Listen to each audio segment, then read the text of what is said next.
Good morning, it's Carrie. It is July 9th, I believe, Saturday, and right behind me you might be able to see some peas growing. I've had them going for the last couple of months and ate my first one earlier in the week.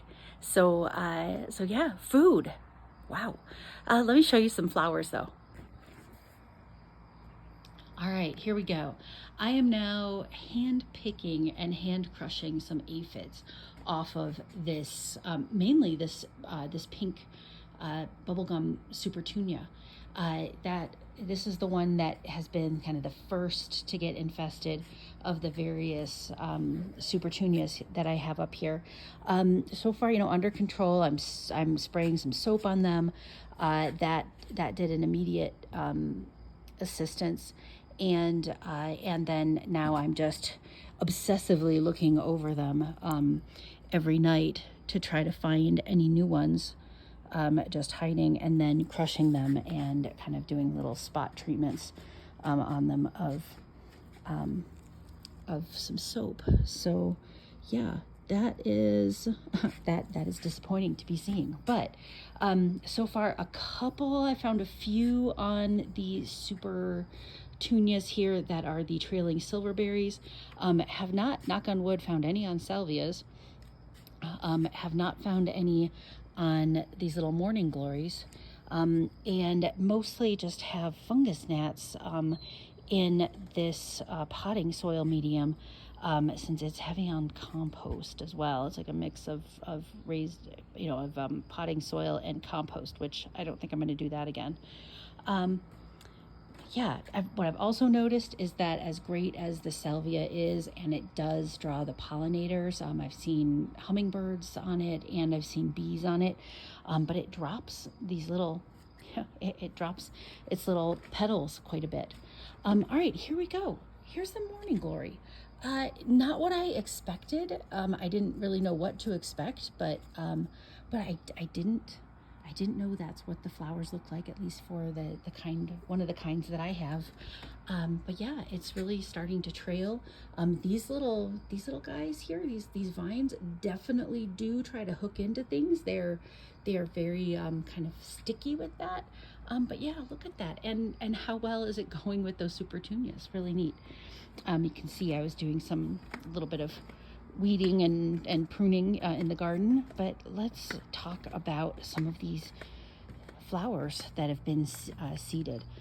So this is a pear tree that I'm just experimenting to see if I can get it to come back.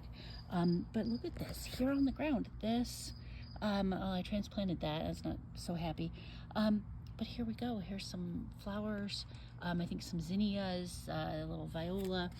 Here we have some cosmos, and I was watching the middle-sized gardener Alexandra, her channel out of England, the Kent area, and there was some discussion about whether you pinch back your cosmos or not. And so I am going to get some scissors, and I'm going to pinch back some of them, because you'll get smaller flowers but smaller, more frequent flowers with a bushier plant, as opposed to letting them just go as they normally do. These ones that are already bigger will have fewer but larger flowers, so I'm going to focus a bit more down here in the pinching back, since they're not quite so advanced. Another morning glory plant that is starting to get a little bit of budding there, mixed in with some, what I think here is some acidanthera, and one little radish coming up. We've got, I think, a little bit of basil that I had just tossed basil seeds in here to see what would happen. Next year is going to be a different year for how I plant things. This has just been a podge of seeds and corms thrown into different places. But all right, the tomato plants, this one here as well as the one you just saw, they have some blooms. I think I had even seen one little tomato coming up. Here's potatoes that came up from just a piece that I had tossed in the garden. So far they are maybe the size of a fingernail underneath the soil. So when they talk about new potatoes being available when you start seeing the blooms, depends on where. They were new potatoes. They were like a 1/4 inch, 1/2 inch, an inch at most. So these guys are going to stand there for longer. Here's some more cosmos and zinnias, as well as the gladiolus, the kind of the more wild versions. Let's see, there are some alliums that are, I'm just gonna I'm just gonna see what happens as they are letting, as we're letting them go to seed. These should dry up, and then little tiny black onion seeds should come out and hopefully make more beautiful flowers in a few years' time. Look at this, it's just things are happening, they're coming up. I think this one here is possibly a radish seed that I had tossed in. I just had them from last year. And more cosmos. There are zinnias in here, and you're going to start to see sunflowers actually begin to look like sunflower seedlings. Those are planted here along the back bed so that as they grow, they're not going to shade out everything else, since the sun comes from that direction and from overhead. All right, there's also a little pea plant over here that I had put in. I have a feeling that damage there is probably from slugs, possibly. We do get slugs here in the back. This is a wetter garden than the front for sure.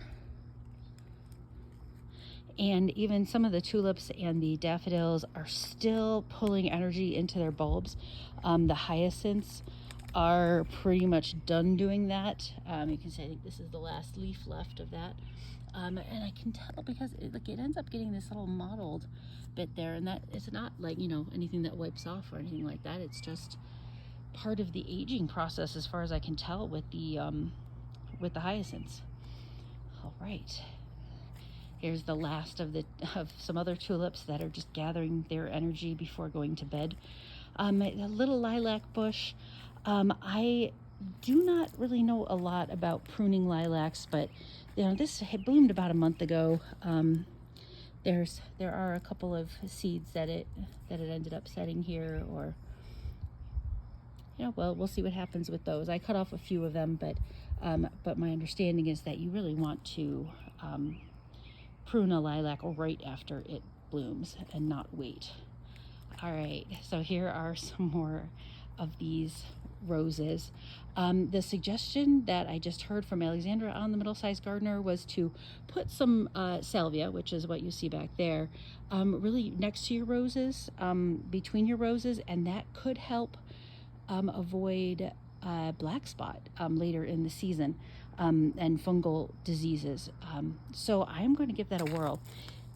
These are, so this is one rose bush that has not bloomed this nicely. I think it's just all the water that has gone back here this year in my effort to grow the tulips and daffodils. But yeah, this one's different kind of plant. These are two smaller rose shrubs that also have yellow blooms and are just between blooms at the moment. Here is a Supertunia that I popped into the ground since I had an extra one. It was incredibly sad at first, and now it's finally picking up. It is getting a little bit of insect damage in there. I found a slug on it the other day and killed that. But yeah, we're gonna see what happens. There's just this sort of bare spot here, and these end up getting such nice flowers that I thought I'd give it a try in the landscape. There's some perennial phlox coming up. The snapdragons that I popped in are finally getting some color.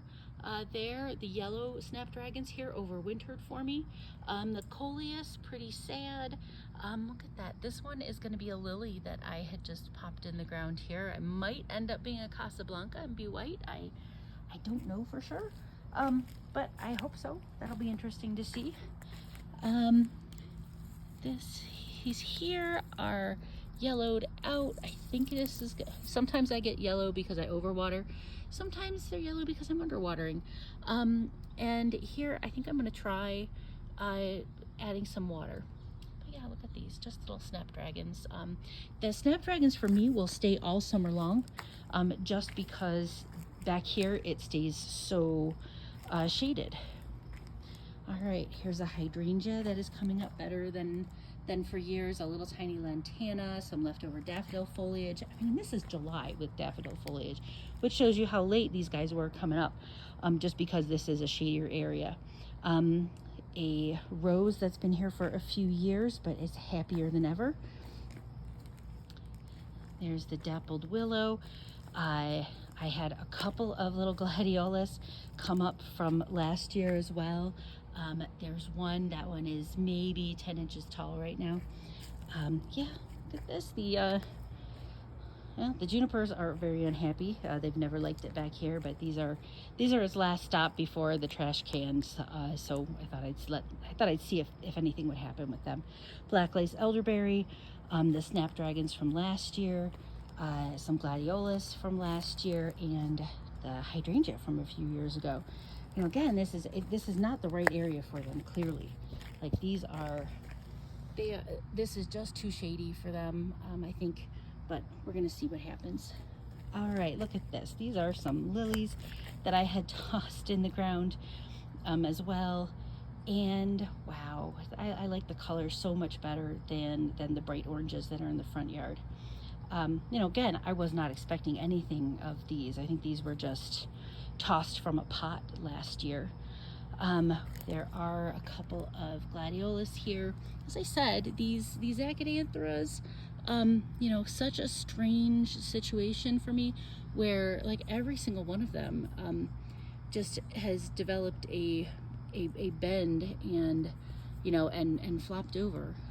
So not sure what's going on there. All right, this is a juniper that's been back here for a few years, the poor thing, but it is actually pushing juniper berries for the first time, which I'm not sure if that means that this truly is its last hurrah and it realizes that death is on the horizon, or if it's, you know, struggled enough that it's just going to try, right? All right, a couple of bleeding hearts. I think I need to maybe give these guys a little bit more water. You know, I never know back here whether I'm giving them too much water or too little water. There's just such an unhealthy, like just 100% clay-based soil here that it is hard to tell for me as an inexperienced gardener. All right, I trimmed back the kraken. Is still massive, but we'll see what happens. And then this is a sterile, non-berry producing crabapple tree that I was noticing scab on earlier in the year, and it had dropped some leaves, possibly with the extra water I'm giving it. I don't know if it's just feeling healthier, or if it's just gearing up, healthier and maybe stronger, able to resist it. I don't know, but you can still see that there are some scabby leaves in there. I have a feeling if this does continue with a scab issue like it did last year, it's just going to be a thing of the past. I'm trying to spray the fungicide on it, or like the anti-scab stuff. It's a really thick liquid and it will not spray, and you're trying to cover the leaves on every surface, and it's like trying to put toothpaste really through a sprayer. It just doesn't work very well. So we'll see. If this doesn't work, I think it's going to be replaced with a flowering white lilac tree. All right, well, thank you so much for joining me. Let's leave you with a pretty view of some roses here. All right, have a wonderful day. Thanks.